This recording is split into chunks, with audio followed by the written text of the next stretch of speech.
Remember you made that fabulous fruit mince here in October somewhere. Now we're going to change that fruit mince into the most phenomenal Christmas mince pie you'll ever taste.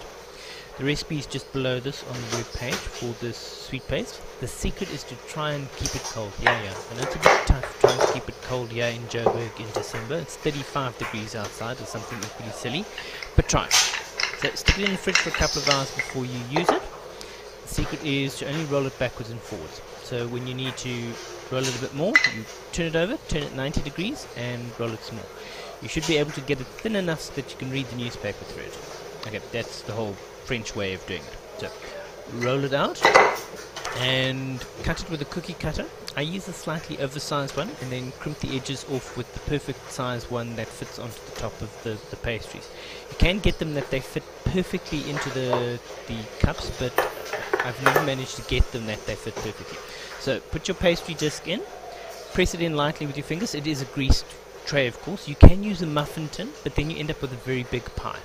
See, this fits perfectly over the top, so you can crimp it and take the excess pastry off. I like to do this after I've actually put the mince in, and about half a tablespoon of mince is plenty.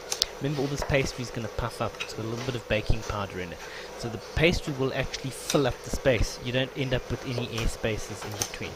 So use a little bit of water to seal, gently press the top on, and then I find that if you crimp it after this, then it actually pushes the sides down, so it seals. You don't get the sugar leaking out of the pastry case, which it tends to make it stick a little bit. So once you've done that, they should all look something more or less like this. I'm going to brush it with just a little splash of milk, and then it's going to be ready to go into the oven. Now I use low fat milk because you don't actually want it to brown. The fat is what makes it brown. So a little bit of low fat milk, and you just want to moisten it, you don't want to drown it. Into the oven, 180 degrees, 15 minutes, and it should come out looking beautifully golden brown like this. Now this is better than any store-bought mince pie that you will ever taste in your whole life. See how beautiful they are?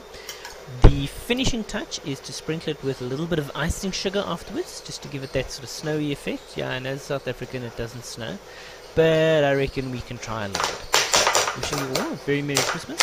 I hope you enjoy your mince pie.